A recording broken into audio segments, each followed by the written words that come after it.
This is the Makeup Show podcast, where we take some time every week to talk all things about makeup, from kit to career, from artistry to inspiration, and everything in between.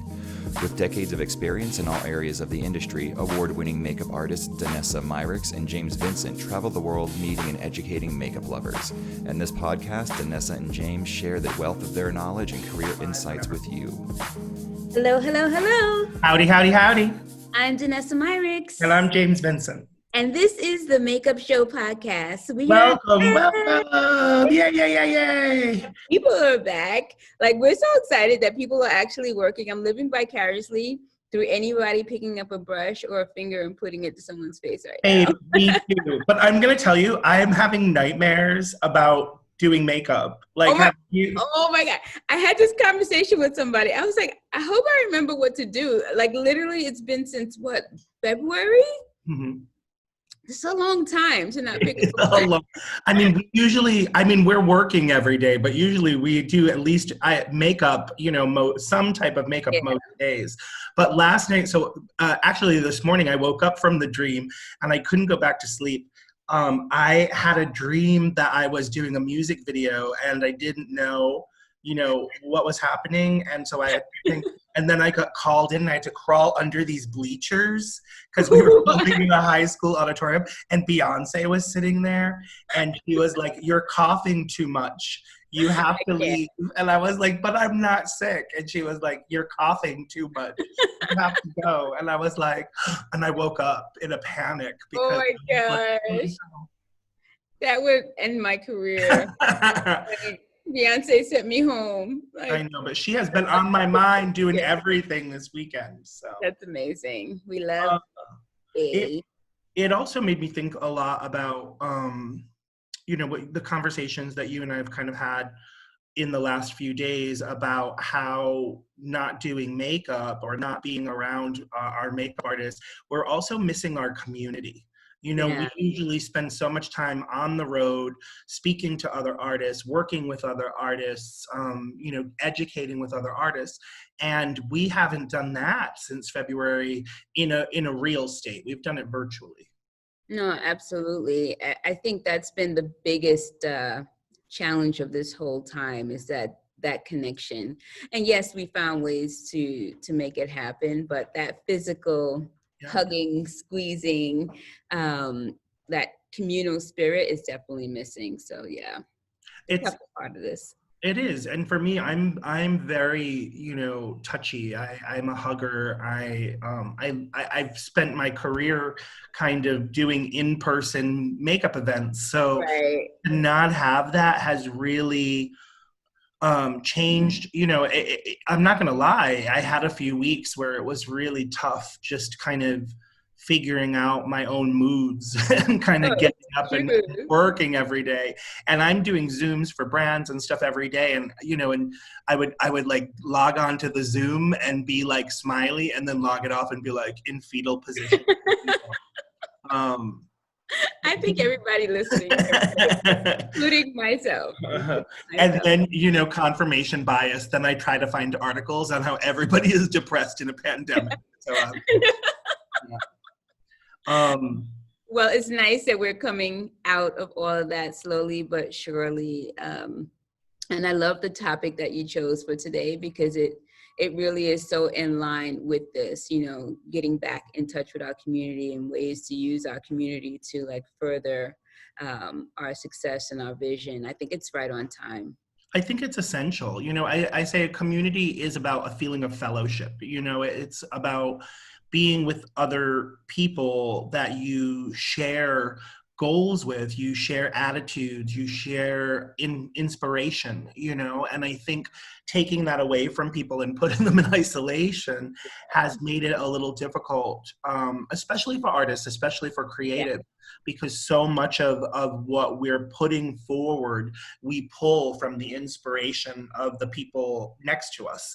And even, this weekend was Pride in New York City, and this Pride was 51 years to the day, and this Pride was about Black Lives Matter, and we've been out rallying and stuff, and being part of that community has fired me up. And so what I was thinking was, I think we need to remind our artists why community is essential and why they might be feeling a little down without it, and things that they can do to bolster themselves back up.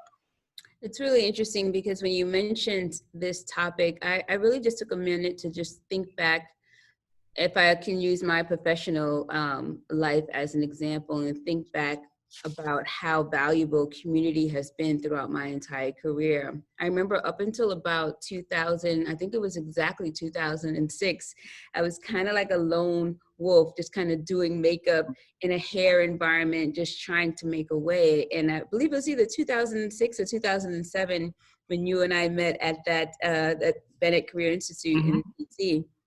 And I look at the trajectory of my career from that moment to now, and how so much of it was inspired or transpired as a result of the community that I was a part of. It's like you introducing me to the makeup show as a whole and the makeup show family just really changed my perspective, and really helped me to see what is possible for me, for my brand, and just me as a female Black artist in this industry, like what the possibility and potential should be. Sometimes it's so important to have other people who not just share your values, but help to remind you who you are. Right. And I think that introduction to the makeup show was, and that community was a way in which I was reminded constantly of who I am and where the possibilities lie for me.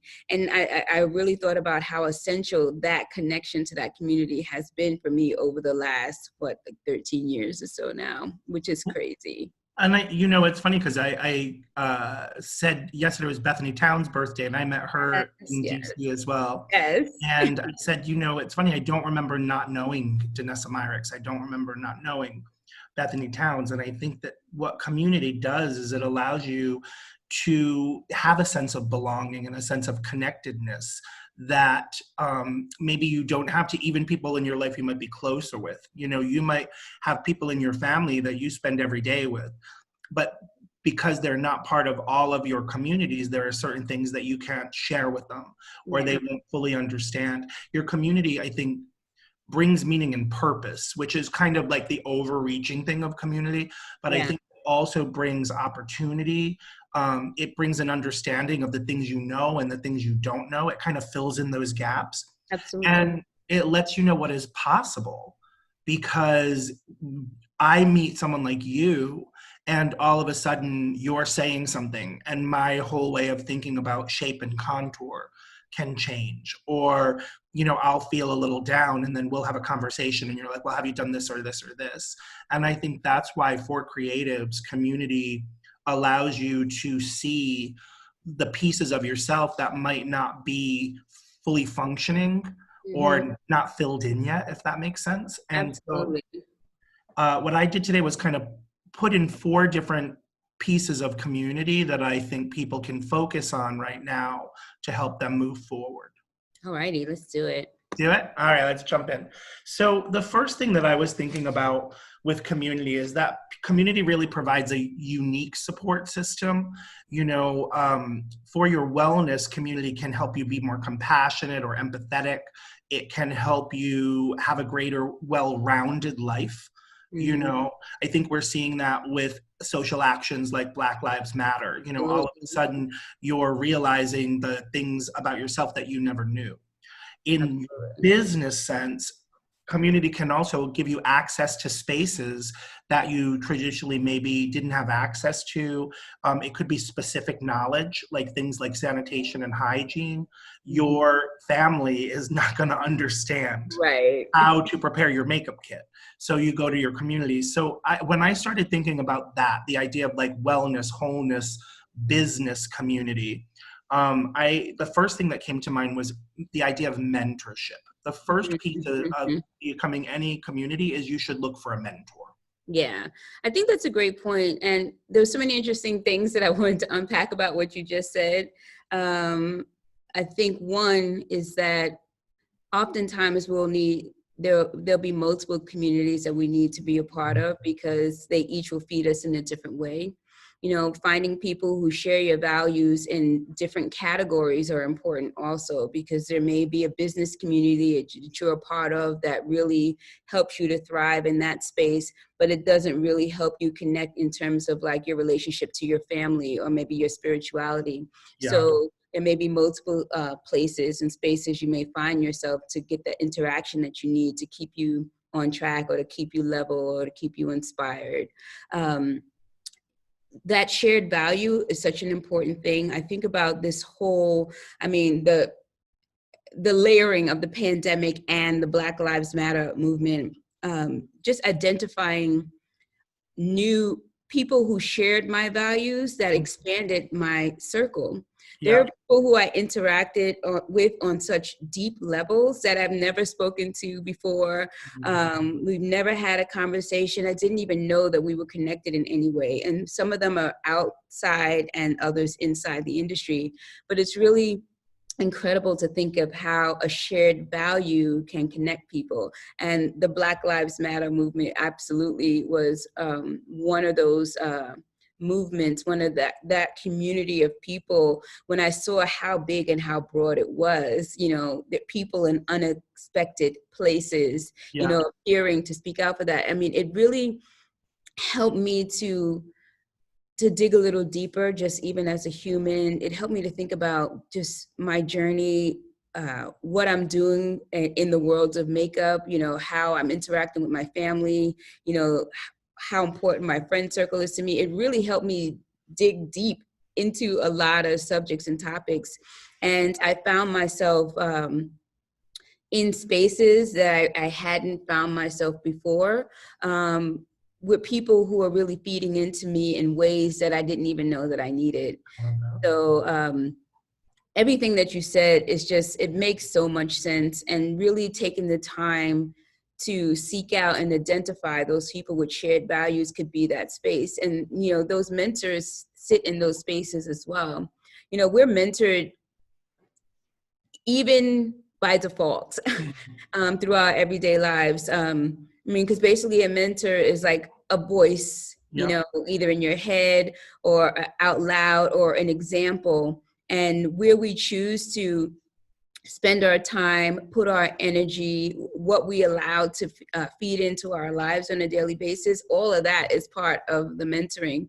And I really pay attention now to what conversations I'm letting in, like what I'm watching on TV. And I thought I've always done that, but now it seems even more critical just to keep the space clear, like who are the voices in your head, and just keeping that proximity safe, because there's so many people in our lives, but the key is the proximity they are to us, and how that affects us. And I found that, especially in light of mentors, people who share your values, keeping them a lot closer.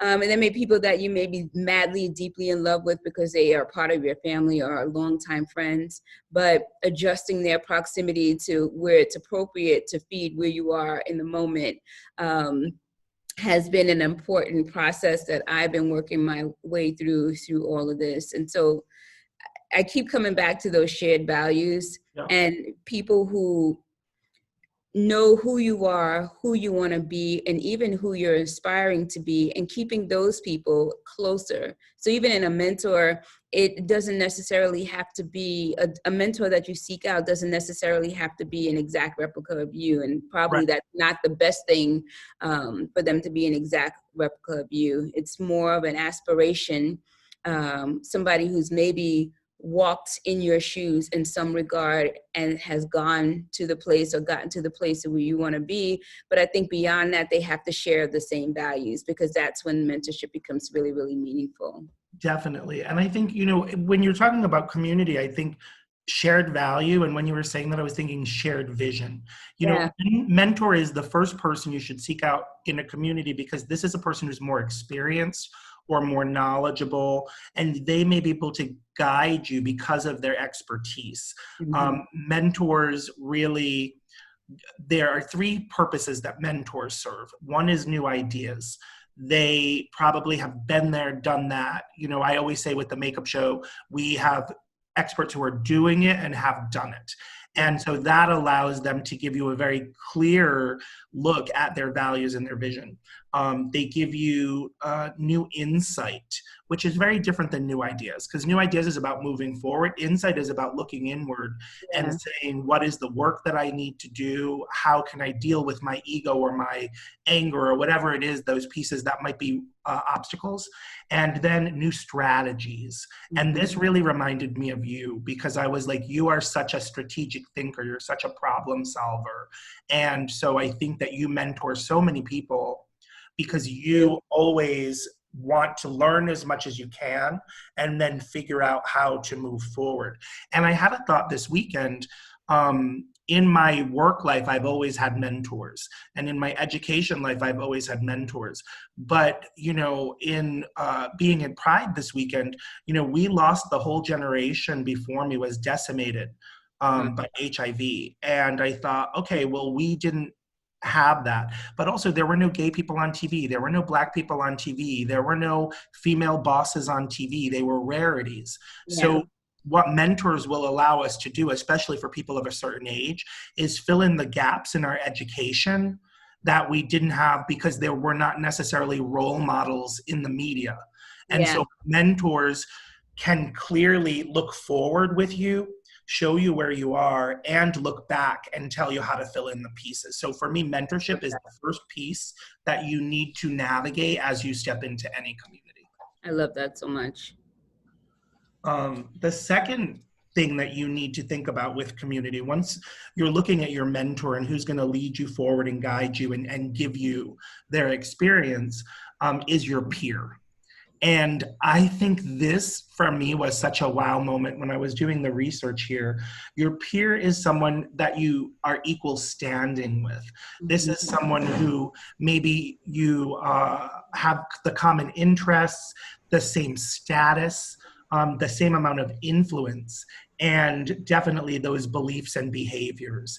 And for me, this is our makeup community overall. Oh, for sure. I mean, because our peer group just helps us to remind us that we're not alone. You know, shared experiences really connect people. And sometimes we wallow in our where we are right now space and what we sometimes feel we can't pull ourselves out of space. But when we realize and you look around that, oh, there's thousands of other people dealing with this same thing. You're not so special. And some of them are getting up, it just gives you new perspective. So yeah, your peer group is important.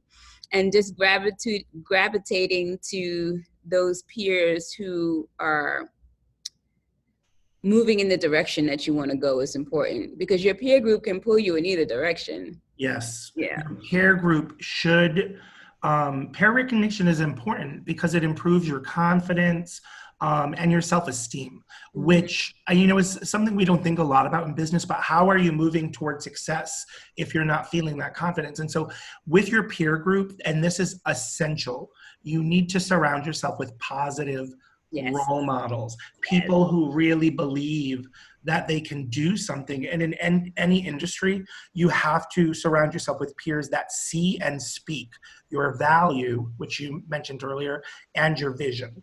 Because what happens sometimes with people on the same equal footing is they don't necessarily want to see you succeed. And this is a place where you have to be cautious. You know, that crabs in a barrel kind of mentality of artists pulling each other down. In true community, your peer group should always want to see you succeed so that you can become a mentor to the next generation. Peer groups will help you build your reputation, which was like such a wow, right? Your peer group helps you build your reputation. Exactly. That's my parents. That was the thing that we heard from our parents all the time. All the time. Bad association spoils useful habits. Totally true. Your peer group helps you build your understanding, because these are the people that are learning kind of at the same time as you. And your peer group keeps you in the loop. And I thought this was like, I'm doing my research and I'm like, oh my God, it's totally true. I was with Tony Tolva this weekend, Tony Love Tolva, Tony. and I was with a bunch of artists socially distancing behind a mask for Black Lives Matter meditation for Bethany's birthday. And what your peers do is they're like, oh, do you know about this? Did you know about this class? Have you tried this product? Do you know this artist? And I thought, oh my God, this is what I miss the most about community, is every time I have a conversation with a peer, I learn something that makes me better at what I do. And Absolutely. It's essential to success. And I think in this isolation, or when you do have that lone wolf kind of mentality, like you were saying at the beginning, it can limit your ability to become the best you can be. Absolutely, without question. I wanted to talk a little bit about the next group in your community, which is the idea of the sounding board. And this is something you and I discuss a lot, because I think that, if I'm honest, sometimes when you have to be the educator or you have to be the expert, it can be difficult to make yourself vulnerable. Sure. But your sounding board is typically the people in your community or a group in your community, a group of friends or peers that can give an opinion, an honest opinion on a certain matter. And for small businesses or artists, sounding boards can be used to build you in a better way by offering both positive feedback and critique. And I think this is, so essential and not always easy to accept. As you're talking, I'm thinking of many conversations that I've had with my best friend or you, or, where I just had to let it all out, and they sat and they listened and they heard it all. And then their first one or two sentences after I finished speaking kind of got me right back on track. Because they don't allow you to do the woe is me. They may listen, but they always will put you right back. Okay, but what about these things? And, what part did you play in that? But you just sat in 10 minutes and talked about all the horrible things that have been done to you this week, but never mentioned one of the amazing things that have happened. Like, they get you right back in check. And that's why it's so important for that person to be somebody who understands not just who you are, shares your values, but understands where you're trying to go and who you're trying to be, so that they can snap you back. Because the worst thing to do is to have a sounding board who just is like, girl, yeah, me too. Because it's not helping anyone, right? So being very careful who that person is very important.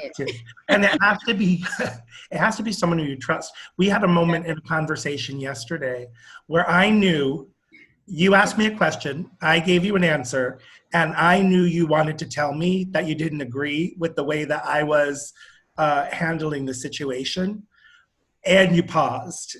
And I know that we will revisit that, But I knew, because you were being a real sounding board to me, you were like, okay, I'm going to hold this for a moment because he needs to hear it, but it doesn't need to hear it right now. Right now, yeah. And I think that's such an important part. Your sounding board are the people who help you troubleshoot.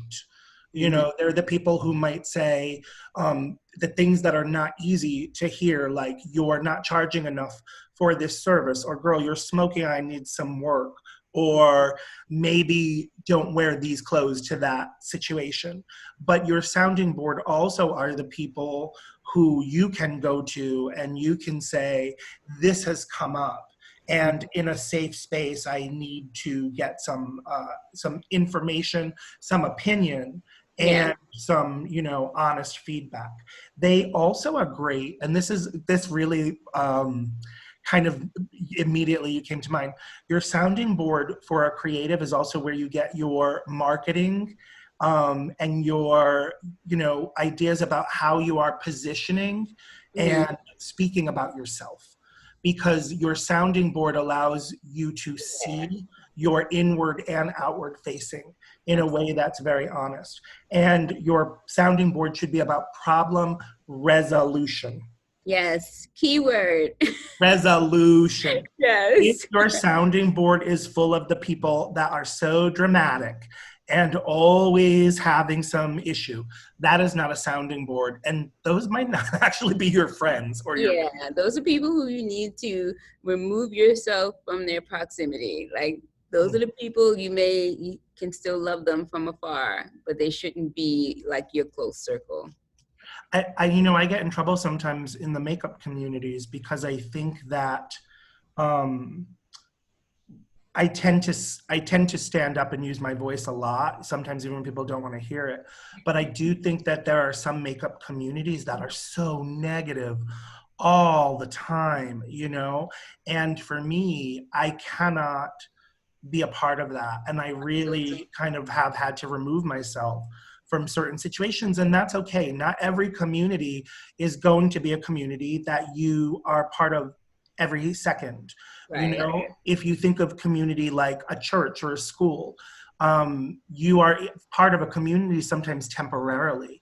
And then there are other communities that you are part of, most people, for their entire life, like a family. And if we're talking about our creative community or our work community, there are going to be moments where you push and pull with different sounding boards because you're having different experiences. And as you change, your peer group will change. But hopefully, when you're talking about shared value and shared vision, you also want to be with people who share enthusiasm. And I thought that was such a powerful word, because when you are around people who see nothing but possibility, it really gives you a perspective of what is possible for you. Absolutely. Oh my God. There's nothing I can add to what you just said because it was so perfect. It's so perfect. The point that I did want to bring up, though, that I think is pretty interesting, that I really learned on a much deeper level during this time we've been in isolation, is that we do have control, even though we may not have like a physical access to someone, or someone, a physical access to a community we want to be a part of. The way the world is set up right now with YouTube and Instagram and webinars and everything else, you really can specifically design your peer group and your mentor group and your circle on any given day. I've lately have found myself like really drawn to different female bosses, different strong Black women who have been encouraging me on levels that I didn't even think were possible for someone that I didn't have a personal connection to. And I've kind of just made myself a part of their worlds, and just listen, connecting with them through YouTube, online, through reading their book, has really had a tremendous impact on me. And I wanted to say this because sometimes I'll use myself as an example. Like, I don't leave the house, or I don't want to travel to this place, or I'm nowhere near this person or this group of people who I really want to connect with. And you kind of use that as an excuse, but it's really not an excuse anymore. Even if you felt right now that you physically don't have anybody close to you that you can connect with in the way that you need to in order to create these communities that help you to move forward, you can create your own. I mean, like right now, I feel like Michelle Obama and I are best friends. No, I'm so serious. I really feel like we are connected on so many levels. I literally wake up listening to one of her presentations or her speaking engagements, reading her book, doing her journals. I go to sleep to her at night. And she's almost like a best friend. And she's mentoring me like from a distance, digitally, and, through her books and just through her life example. And I was just, in diving deeper into the life of Michelle Obama, I discovered someone else who is in an industry completely separate than mine. Like if you know me, finance, numbers, math, it's not part of my world. It's not really where I gravitate to. But I found a woman who listening to her speak and hearing what's most important to her. Like, I realized that I shared so many values with her, the impact that she wants to have on the world. Like, she's got me digging deeper into spaces that I never thought that I would be. And I connected with her online. Like, she doesn't know who I am, mind you. We've never had a conversation, but in my heart, on a spiritual level, I've had many conversations with her. I don't even know if you're familiar with her. Her name is Melody Hobson. She's incredible. I would encourage anybody listening to research her, listen to her presentation that she did for Google. But so many things about her life inspired me. Like, she's had one job her entire life, and she's the president of one of the largest financial firms in the world. She started with them at 17 as an intern, and now she's the president. Just the boards that she sits on and the impact that she has in the world. Like, she really has made me rethink my purpose on the planet. And this is like finding that community through powerful. YouTube, watching her YouTube videos. So, for anybody who's listening, who's maybe disconnected themselves from this conversation on some level because they feel like in their immediate space, those people don't exist or that community is not present, you for sure can seek it out. Podcasts, YouTube, you can find those people and really change yourself. I think we see that with the podcast. We have artists from all over that are alone right now, that are in their home alone for months, that are alone in their market. They don't know a lot of makeup people. Yeah. And then they listen. I'm getting choked up. And that message yesterday was amazing. Yeah. Mm-hmm. We get these letters where people are like, I just was having the worst day, and then I listened to the podcast and it just made me feel connected. And I think that's the purpose of your community, and that's the purpose of your sounding board. And I think when you open your mind up to cross-referencing and cross-educating and really looking outside of your smaller communities, that's where you can find mentors, and that's where you can find peers and sounding boards that open you up. And the more communities that you're a part of, the more fulfilled you tend to be as a human. Absolutely.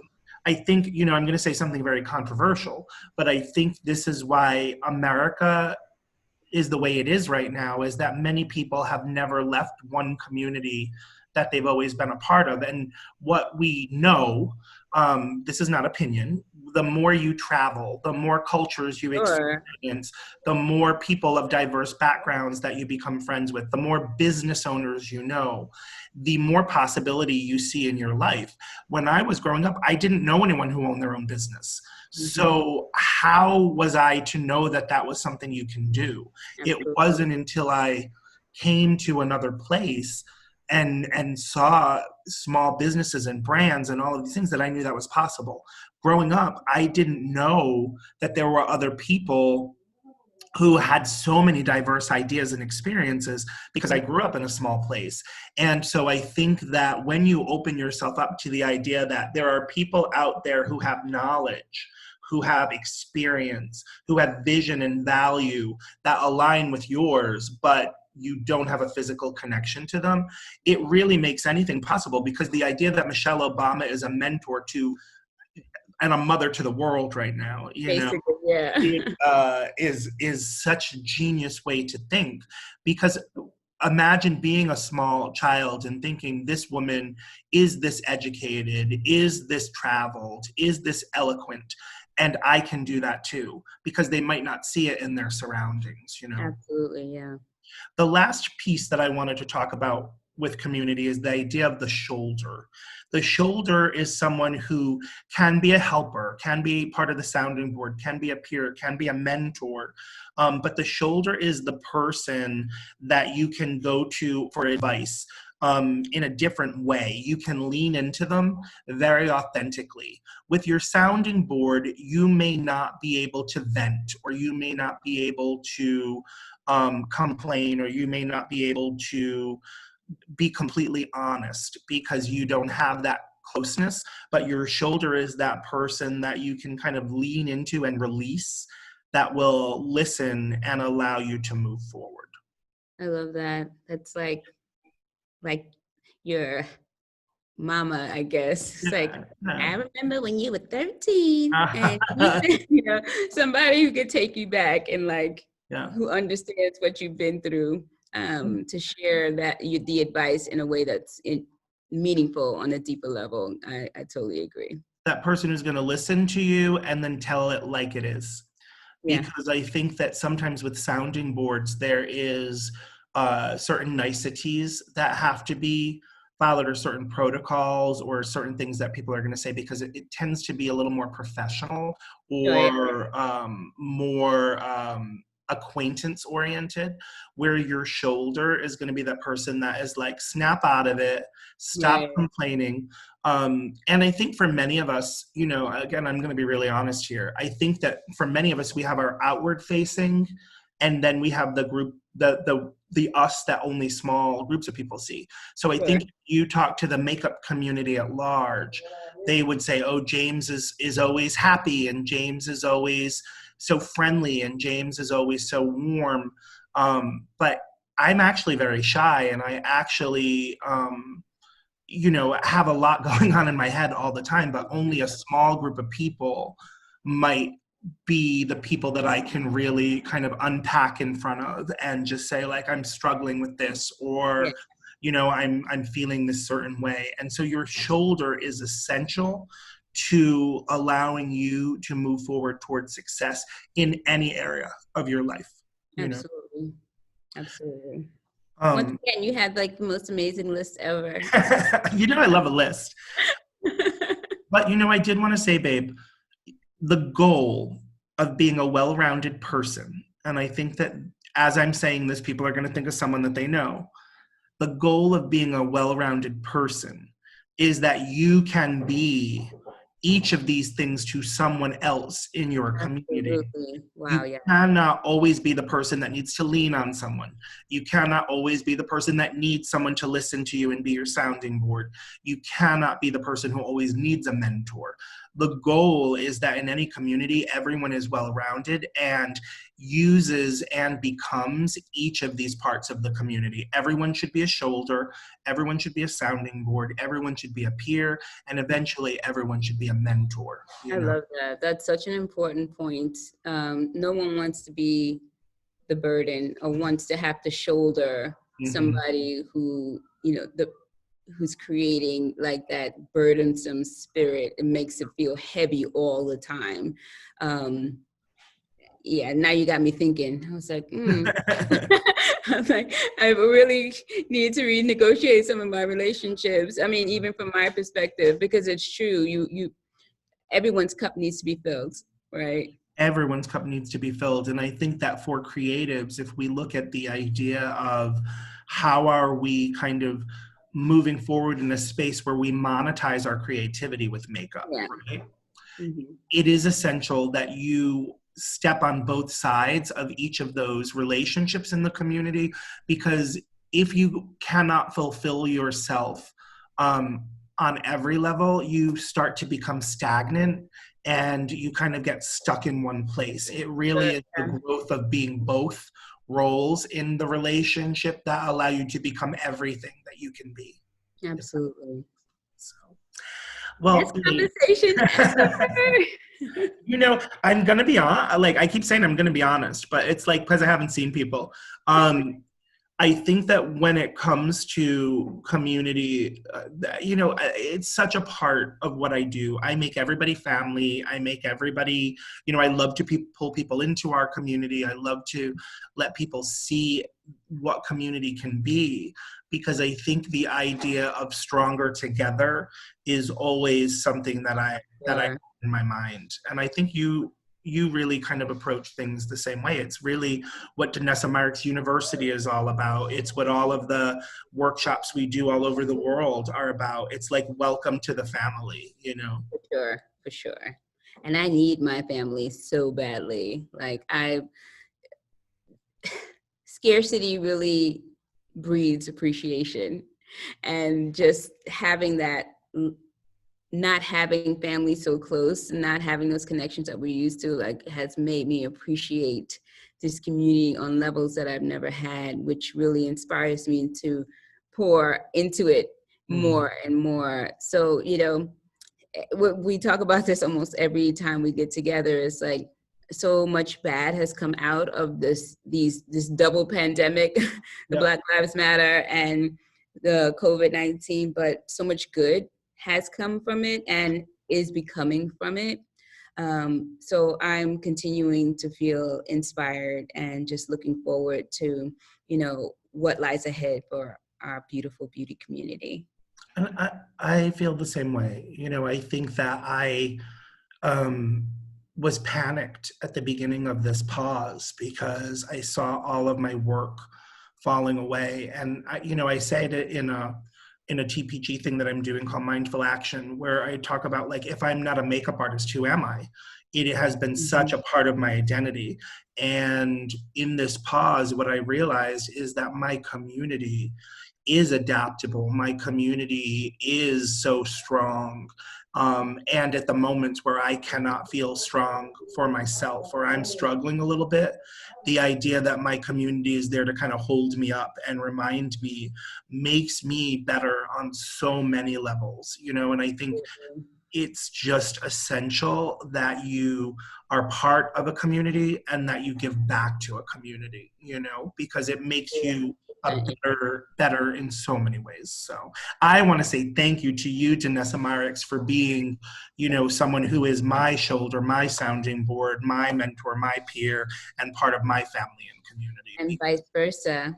I mean, look at us. For those of you who are watching on YouTube, we are dressed identical today. I know. People can't even tell us apart. It's crazy. I know. It's like, wasn't even on purpose, but that's how connected we are. Yeah. Well, I love you so much. And for our listeners, we just want to say we appreciate this community, this group of artists who promote us every week, who listen to us every week, who trust us to be mentors and peers and hopefully sounding boards for you. We feel very grateful to have your love and trust. So thank you for continuing to tune in. You know, we love like hearing your comments after each and every podcast. I respond to every single DM that I get, and I know you do too as well, James. We love your emails. You can continue to email us at themakeupshowpodcast@gmail.com. Follow us on Instagram at Makeup Show Podcast. And, you know, we've got our webinars that we're doing with the Makeup Show. Danessa Marix University is going strong. If you want to really get some education in your community, from your community, this is something you should check out. And just keep reaching out to us as individuals and as the podcast. We love to hear and see what you guys are working on. Absolutely. So we love you. Thank you for sharing these minutes with us today, and we'll see you next week. See you next week. Bye, guys. Bye.